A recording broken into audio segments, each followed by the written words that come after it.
सो बहुत बहुत स्वागत है आप सभी का परीक्षा क्रांति के प्लेटफॉर्म पर। और जैसा कि आप यहाँ पर देख पा रहे हैं, यूजीसी नेट जेआरएफ आर्कियोलॉजी दिसंबर 2025 बैच 5। तो भाइयों 1 to 4 जो है ना बैच, वो चला है ऑनलाइन और लाइव चला है, देखिए गूगल मीट पर। फिफ्थ जो ये बैच है ये लाया गया है जनरली इस प्लेटफॉर्म पर ही। और आज जो है हम लोग यहाँ पर डिसाइड करेंगे कि हमारा जो यह सिलेबस होगा या किस तरीके से हम लोग अध्ययन करेंगे, प्रमुख रूप से कौन कौन से टॉपिक पर हम लोग चर्चा करेंगे। साथ ही साथ हम लोग देखेंगे कि लगभग लगभग हर एक यूनिट में कितने क्लासेज होंगी इतनी। ठीक है, तो चलिए शुरू करते हैं। जैसे इंट्रोडक्शन टू आर्कियोलॉजी, तो पहला यूनिट जो है ना ये कहता है इंट्रोडक्शन टू आर्कियोलॉजी। तो पुरातत्व का एक इंट्रोडक्शन, हालांकि यह इंट्रोडक्शन से हटकर है, ये पूरा का पूरा जो यूनिट है ये इंट्रोडक्शन से हटकर है। जैसे यहाँ पर हमें डिफिनेशन तो जानना ही है, साथ ही साथ इसके हिस्ट्री एंड ग्रोथ को जानना है, वर्ल्ड के कॉन्टेक्स्ट में और इंडिया के कॉन्टेक्स्ट में। और इंडिया के कॉन्टेक्स्ट में जो है हम लोग देखेंगे कि कनिंघम से पहले क्या पुरातत्व में काम हुआ, कनिंघम के समय काल में क्या काम हुआ, कनिंघम के बाद जो है वहां तक आजादी तक जो है 1947 तक क्या काम हुआ, फिर 1947 से लेकर के अभी जो 2025 है यहाँ तक है हम लोग देखेंगे। इसमें क्या होता है कि कभी कभार प्रश्न पूछ लिए जाते हैं कि बताइए कि निम्नलिखित में से कौन से पुरातात्विक जो है महानिदेशक रहे हैं, कौन नहीं रहे हैं, इनका क्रोनोलॉजिकल ऑर्डर या इस जगह की खुदाई या खोज कौन से पुरातात्विक के समय में हुई, कौन से महानिदेशक के समय में हुई। पुरातात्विक मैं जनरली कह रहा हूँ पुरातात्विक सर्वेक्षण ऑफ इंडिया के जो हेड है उनके बारे में। तो ये सभी पूछ लिए जाते हैं। उसके बाद सोशल एंड नेचुरल साइंस, देखो पुरातत्व के बारे में क्या कहा जाता है ना, यह एकमात्र ऐसा विषय है जिसका कि संबंध बाकी सभी विषयों के साथ है। अब चाहे वो फिजिक्स हो, केमिस्ट्री हो, बायो हो, जूलॉजी हो, बॉटनी हो, है ना, एंथ्रोपोलॉजी हो, हिस्ट्री हो, ज्योग्राफी हो, सोशियोलॉजी हो, इन सब के साथ कुछ ना कुछ उसके संबंध है। आज रिमोट सेंसिंग वगैरह जैसे हम डेवलप कर चुके हैं, ऐसे ऐसे इक्विपमेंट जो कि पुरातत्व में काफी सहयोग कर रही हैं, तो टेक्नोलॉजी में भी इसका हम योगदान देखते हैं और इससे जुड़ा हुआ। तो यानी कि कौन कौन से विषय के साथ इसके कैसे संबंध है हम उस पर चर्चा करेंगे विशेष रूप से। इसके बाद डाटा क्या होता है पुरातत्व में और उसका एनालिसिस हम कैसे करते हैं, और आर्कियोलॉजिकल रिपोर्ट को तैयार करना। क्योंकि आर्कियोलॉजिकल रिपोर्ट और डाटा इन सभी से प्रश्न उतने नहीं आते हैं। हाँ, ये है एक कंजर्वेशन और प्रिजर्वेशन। यहाँ से जैसे कोई भी हमें स्मारक, मूर्ति, क्वाइंस, पेपर जो मिल रहा है उनको हम कैसे प्रिजर्व करें ताकि ज्यादा से ज्यादा लंबे समय तक हम उसको अध्ययन के स्रोत के रूप में रख सकें। तो इस पर जो है हमें विशेष रूप से चर्चा करनी है। एक यहाँ पर महत्वपूर्ण टॉपिक है, वो है एंटीक्वेरियन लॉ, और यहाँ से प्रश्न पूछे जाते हैं तो इसको हम लोग देखेंगे। और एक क्रोनोलॉजी एंड डेटिंग मेथड्स। अब डेटिंग मेथड जो होता है ना ये क्या है, कैसे होता है, कैसे हम डिसाइड करते हैं डेटिंग मेथड में, इन सबको देखेंगे। जैसे C14 है, फिशिंग ट्रैक मेथड है ना, ASR है, RMS है, बहुत सारे हैं, डेंड्रोक्रोनोलॉजी है, फ्लोरीन टेस्ट है, पोटेशियम आर्गन है। तो इन सबको हम लोग यहाँ पर थर्मोल्यूमिनेसेंस वगैरह सबको हम लोग यहाँ पर देखेंगे। तो ये जो यूनिट 1 है अपना, तो इसमें लगभग लगभग जो है ना अपनी कुल मिलाकर के क्लास जो चलेगी वो 15 क्लास होगी। 15 या 10 क्लास तक में यह सिमट जाती है जनरली। अब चूंकि आपको PhD करना है लेकिन यहाँ नहीं, इस प्लेटफॉर्म पर नहीं। PhD आपको जहाँ करनी है तो उसी के लिए आप तैयारी कर रहे हो, है ना, ताकि गवर्नमेंट से आपको रिसर्च के लिए पैसे भी मिल जाए और आप PhD भी आसानी से कर सको। तो हम लोग उसी आधार पर पढ़ेंगे जिसमें कि हमारा आपका रिजल्ट हो, मतलब मेरा नहीं आपका रिजल्ट हो जाए। अब चूंकि पिछले 4 से 5 साल से मैं पढ़ा रहा हूँ तो इतना एक्सपीरियंस है मुझे कि हाँ कहाँ से क्या उठा करके पढ़ लेना है, क्या पढ़ाना है, कि बच्चे को रिजल्ट हो जाए। और हमारे द्वारा पढ़ाए गए बहुत सारे बच्चे आज पीएचडी वगैरह कर रहे हैं, नेट जेआरएफ सभी निकाले हुए हैं अधिकांशतः। तो हम लोग जो है उसी हिसाब से स्टडी को लेकर के चलेंगे कि जहां हमें ज्यादा परेशानी ना हो और हम आसानी से जो है अपने रिजल्ट को सुनिश्चित कर पाए। ठीक है, तो एक तो जो अपना यूनिट 1 है इसमें लगभग 10 क्लास होगी। ठीक है, तो ये जो है ध्यान रखना है। इसके बाद दूसरा जो है अपना इंट्रोडक्शन टू प्री हिस्ट्री। अब प्री हिस्ट्री का जो है ना एक इंट्रोडक्शन फॉर्म यहाँ पर हमें रखना है, और यहाँ जो हमें देखना है प्री हिस्ट्री का इंट्रोडक्शन में खास तौर पर हमें जो है प्री हिस्टोरिक कल्चर देखने हैं वर्ल्ड के कॉन्टेक्स्ट में। यहाँ पर आप देख रहे हो Palaeolithic culture in world context. एक तो ये महत्वपूर्ण टॉपिक है यहाँ। इसके बाद हम लोग नीचे से ऊपर जहाँ चल रहे हैं प्लेस्टोसिन पीरियड को हम लोग देखेंगे। एक तो ये महत्वपूर्ण टॉपिक है, गोंज, मिंदल, रिस, बोर्म ये सभी पूछ लिए जाते हैं। इसके बाद है main stages of human evolution and important fossils records. ये बड़ा महत्वपूर्ण है। अब सहारनथ्रोपस से लेकर के क्रोमैग्नन तक हम आएंगे तो इसका एक क्रोनोलॉजिकल ऑर्डर हम लोग लेकर के चलेंगे। साथ ही साथ क्या क्या फॉसिल्स के रूप में हमें प्राप्त हुए, कहाँ से ये हम पहुंचे गए हैं हमारे द्वारा, कहाँ से जो है पुरातात्विक जो है इन सभी की खोज की है, तो इसको हम लोग देखेंगे। तो ये बड़ा महत्वपूर्ण टॉपिक है। साथ ही साथ जियोलॉजिकल टाइम स्केल, ये जो है ये भी बड़ा महत्वपूर्ण है, तो इसको भी हम लोग देखेंगे। अब इसके बाद अच्छा यहाँ जो है इसके लिए जो है हम लोग लगभग 10 क्लास लेकर के चलेंगे, अप्रॉक्स 10 क्लास। अब इसमें जो है प्रमुख रूप से ह्यूमन एवोल्यूशन और Palaeolithic culture in world context ये ज्यादा महत्वपूर्ण है, बाकी सभी तो एज ए इंट्रोडक्शन ही है। ठीक है, इसके बाद है Palaeolithic culture developments in India सब कॉन्टिनेंट्स। अब ये जो है ना ये बड़ा महत्वपूर्ण चैप्टर है पूरे आपके सिलेबस में, ये मेसोलिथिक और न्यूलिथिक इंडिया का। यहाँ से प्रश्न ज्यादा आते हैं। तो इंडियन सब कॉन्टिनेंट में किस तरीके से स्टोन एज कल्चर डेवलप हो रहा है इसको हम लोग देखेंगे, और इसमें लोअर, मिडिल और अपर हम लोग देखेंगे। और ये जो है ना ये काफी महत्वपूर्ण, काफी इंपॉर्टेंट चैप्टर होगा। और यहीं पर जो है हम लोग प्री हिस्टोरिक आर्ट फॉर्म को हम लोग देखेंगे। अब आर्ट फॉर्म की जब हम बात करते हैं तो यहाँ पर जैसे हम भीमबेटका वगैरह को यहाँ पर देखेंगे कि प्री हिस्टोरिक आर्ट फॉर्म जो है वो कैसा है, तो इन सभी को हम लोग यहाँ पर देखेंगे। अब चूंकि यहाँ पर आर्किटेक्चरल फॉर्म अभी डेवलप नहीं हुआ प्री हिस्टोरिक कल्चर में, तो जब आर्किटेक्चरल फॉर्म डेवलप नहीं होगा तो हम लोग को जो है उस पर ज्यादा ध्यान देने की आवश्यकता नहीं है। ठीक है, तो आर्किटेक्चरल फॉर्म जब डेवलप नहीं होगा तो फिर हम उस पर क्यों फालतू का ध्यान देंगे, है ना। इसके बाद हम लोग नेक्स्ट जो है वह पढ़ेंगे और यूनिट 4। तो यूनिट 4 जो है ये भी बड़ा महत्वपूर्ण चैप्टर होगा, और ये होगा Mesolithic and Neolithic cultures.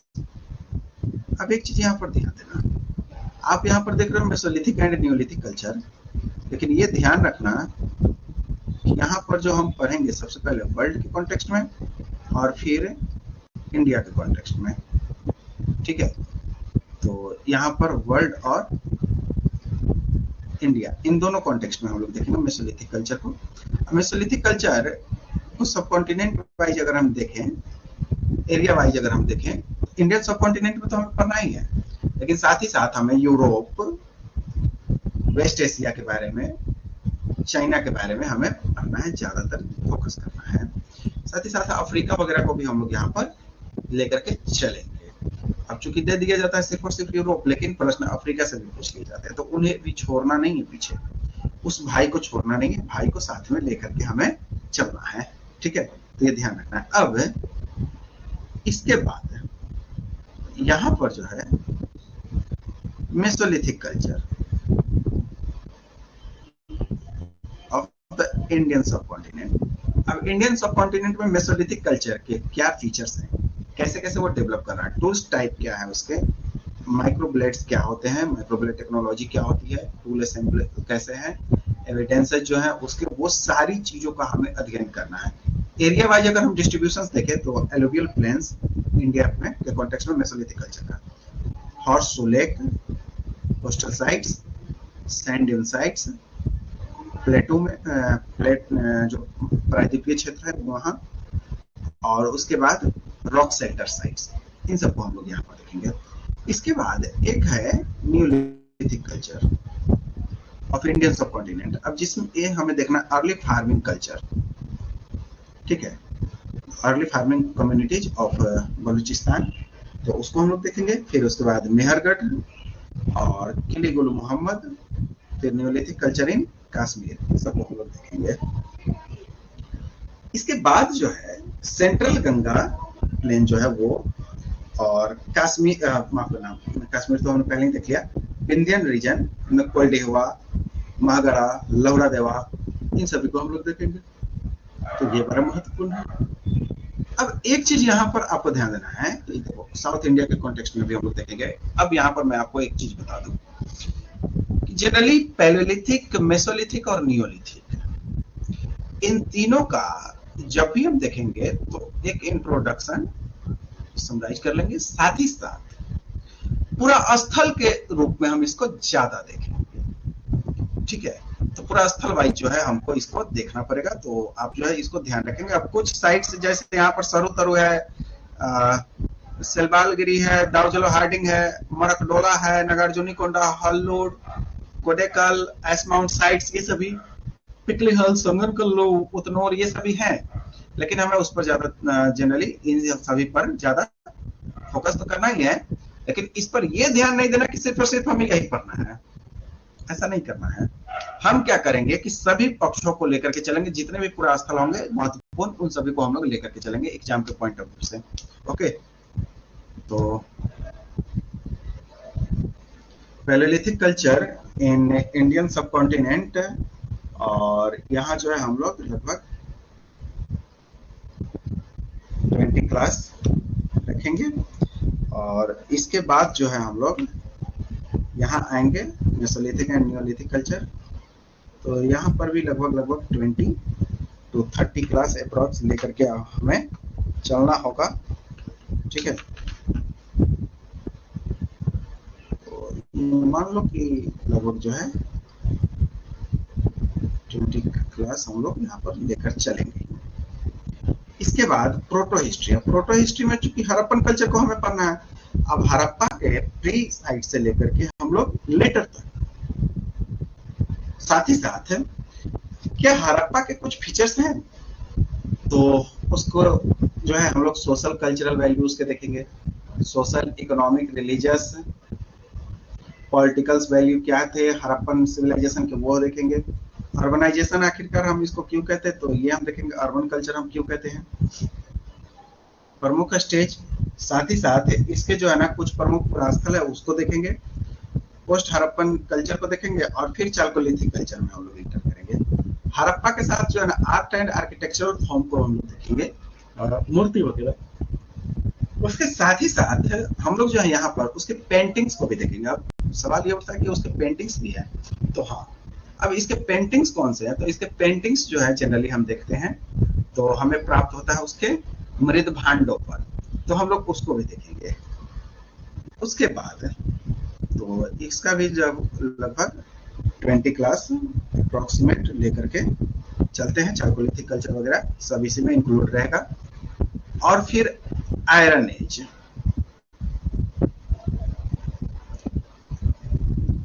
Iron age में जो है हमें क्या क्या कुछ प्रमुख पुरास्थल जैसे मल्हार है, राजा नल का टीला है, हल्लोर है, कुमारन हल्ली है, कोदुमनाल है, तो इन सबको देखना है। साथ ही साथ अब यहाँ पर देखो painted grey ware culture, northern black polished where, ये दो पॉटरी के बारे में दिया गया, मृदभांड के बारे में। तो एक चीज आप यहाँ पर ध्यान रखना कि जब हम मृदभांडों का अध्ययन करेंगे ना, तो यहाँ पर आपको यह ध्यान रखना है कि हम लोग जो है जनरली ओसीपी जो प्रमुख है उनके नाम में लिख रहा हूँ, BRW, BGW, NBPW, BSW, उसके बाद जो रोमन एरिया के जो मृदुभांड हमारे यहाँ प्राप्त होते हैं जैसे एरिटाइन, एम्फोरेट, रूलेटेड, टिग्रिस, तो उन सबको हम लोग देखेंगे। ठीक है, तो ये ध्यान रखना है कि हमें रोमन जो पॉटरी प्राप्त हो रहे हैं ना, उनका भी हमें अध्ययन करना पड़ेगा। ठीक है, तो इस तरीके से जो है हम लोग इसको देखेंगे। ओके, तो आई होप कि आप इस चीज को समझ पाए। तो यहाँ तक हम लोग देख लिए। अब एक चीज यहाँ पर देखो, आर्किटेक्चर यूनिट 1 to 6, 1 2 3 4 5 6, ये पूरा का पूरा चर्चा करता है पुरातत्व पर, आर्कियोलॉजी पर बेस्ड है। यहाँ पर आर्किटेक्चर जो है यूनिट 7 से शुरू होता है, और यूनिट 7 में जो आर्किटेक्चरल फॉर्म है वो क्या क्या है। तो एक तो आपको यहाँ पर ध्यान देना है कि यहाँ पर यूनिट 2 में जो आर्किटेक्ट, अच्छा एक चीज यहाँ आयरन कल्चर था, हम लोग मेगालिथिक कल्चर को देखेंगे। ठीक है, अब आर्किटेक्चरल फॉर्म में हमें खास तौर पर स्तूप के बारे में चर्चा करना है। तो एक तो ये हो गया।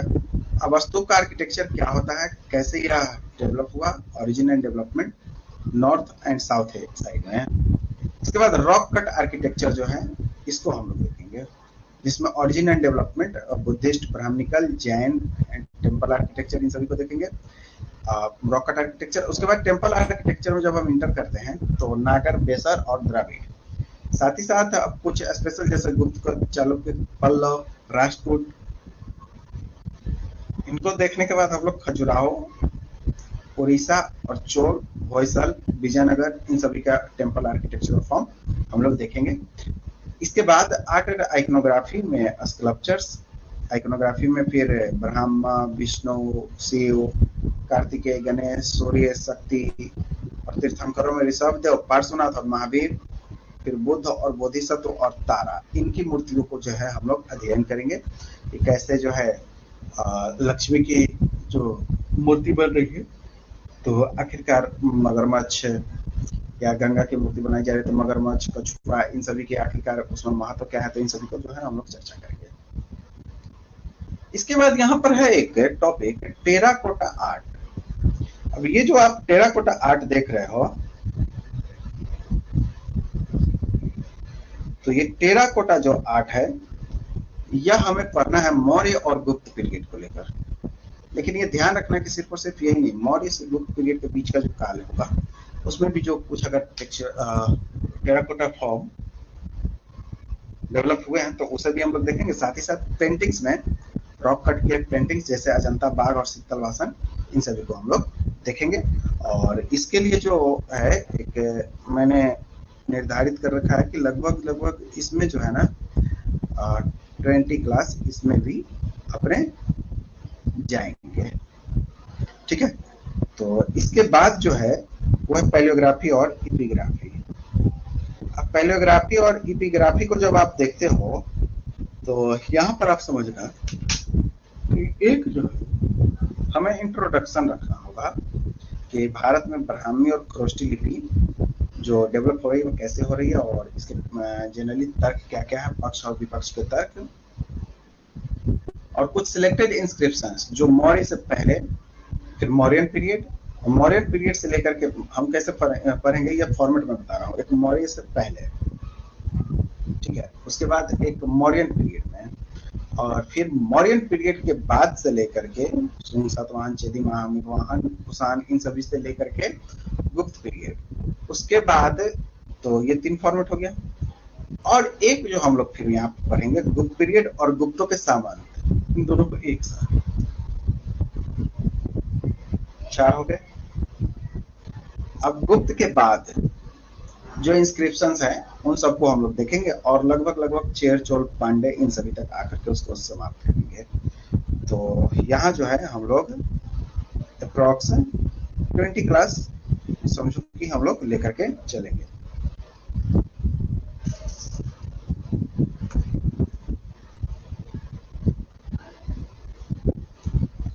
एंड न्यूमिस्मेटिक्स, तो न्यूमिस्मेटिक्स में पंचमार्क क्वाइन से लेकर के अर्ली मेडिवल पीरियड तक के जो क्वाइंस हैं उन सब की चर्चा हमें करनी होती है। और जिसमें कि सिल्वर, कॉपर, गोल्ड, एलॉय, इन सभी के। अब यहाँ पर जो है हम लोग शासक के साथ साथ कॉइन्स में क्या देखेंगे, तो कॉइन्स आखिरकार किस धातु के बनवाए जा रहे हैं, उसका समय काल क्या है, इन सभी को देखेंगे। बनवाने का कारण क्या था और उस पर जो अपना अंकन करवा रहे हैं वो कैसा है, इन सभी पक्षों को हम लोग देखेंगे। तो न्यूमिस्मेटिक्स में, तो इसमें जो है न्यूमिस्मेटिक्स में अप्रॉक्स 15 क्लास जो है मानकर चलो कि ये अपने होंगे। लास्ट जो टॉपिक है ना, ये बड़ा महत्वपूर्ण है, लेकिन ये जो है ना आपके इंक्लूड हो जाते हैं पेपर 1 के साथ। हालांकि यहाँ पर कुछ पक्ष को हम लोग देखेंगे, जैसे आर्कियोलॉजी में रिसर्च वगैरह, तो ये पेपर 1 के साथ इंक्लूड हो जाता है, तो वहाँ पर आप इसको पढ़ेंगे ही। तो इसका जो है मैं लेकर के नहीं चल रहा हूँ, क्योंकि इसका जो है हम लोग एक्स्ट्रा देखेंगे, तो वो जो है क्लास हम इसमें ऐड नहीं कर रहे हैं। यहाँ तक जब हम देख लेंगे तो मैं आपको बैक में लेकर के चलूंगा।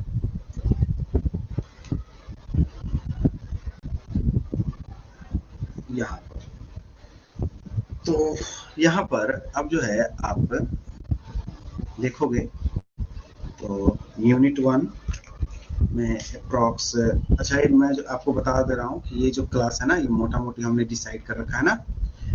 कारण ये है कि देखो अभी क्लास तो रिकॉर्डेड फॉर्म में है नहीं कि हम लोग जो उसमें हम लोग टाइम जोड़ दे और बता दें कि भैया इतना घंटा का क्लास होगा, इतना घंटा क्लास है, ये सभी हम लोग बता दें, या भैया इतना आवर जो है आपका क्लास चलेगा और इतना आवर क्लास आपको पढ़ना है, और इतना क्लास है, 50 क्लास है, 60 क्लास है, ठीक है। तो ये सब जो है हमारे यहाँ नहीं है, तो उस पर चर्चा भी जो है हम लोग नहीं करेंगे।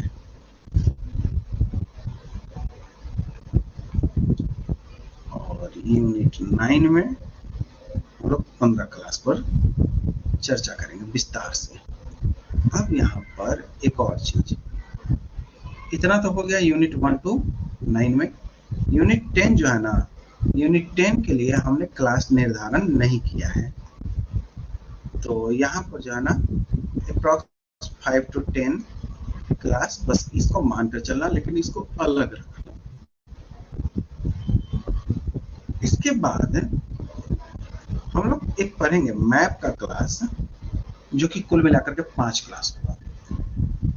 और यहाँ हम लोग पढ़ेंगे ह्यूमन डेवलपमेंट में कहाँ कहाँ पर कौन कौन सा एरिया मिला है, उससे संबंधित, वहां से लेकर के ह्यूमन फॉसिल से लेकर के, और generally palaeolithic culture, mesolithic culture, neolithic culture, फिर हड़प्पा, फिर iron age culture, megalithic culture, इन सबको हम लोग देखते हुए चलेंगे। फिर आर्किटेक्चरल फॉर्म में भी मैप की जरूरत पड़ेगी तो वहां देखेंगे, इंस्क्रिप्शन में मैप की जरूरत पड़ेगी वहां देखेंगे।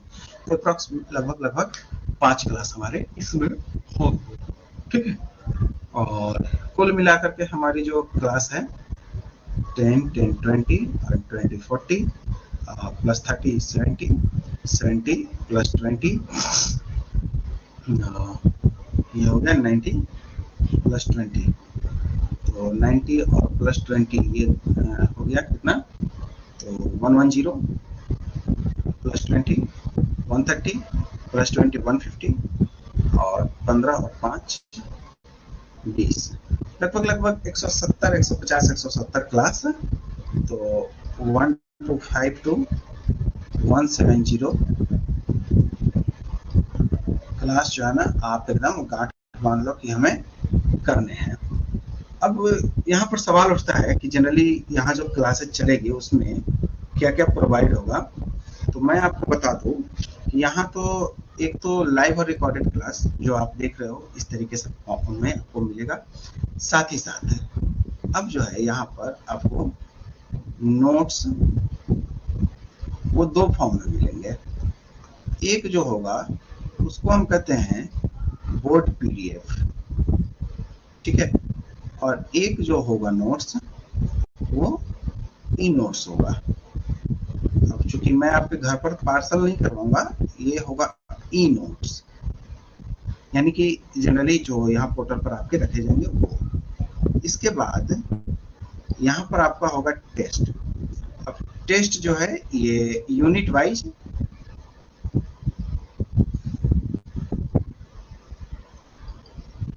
यूनिट वाइज, यानी कि कुल मिलाकर 10, ठीक है।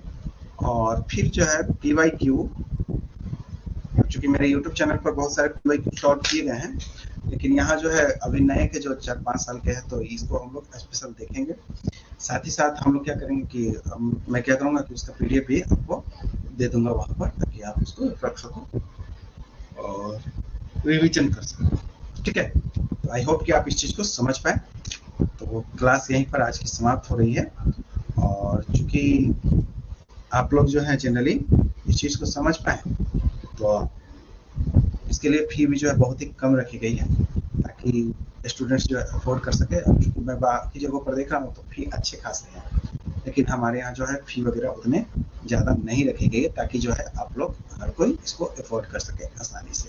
ओके, तो आई होप कि आप इस चीज़ को समझ पाए। और मैं जो है ये बोर्ड PDF साथ ही साथ इसका पूरा सिलेबस का PDF जो है मैं डाल दे रहा हूँ, और आप जो है वहाँ से डाउनलोड कर सकते हैं, ठीक है। तो मिलते हैं हम लोग अब क्लास में। तब तक के लिए आप सभी को बहुत बहुत धन्यवाद। Thank you, have a nice day.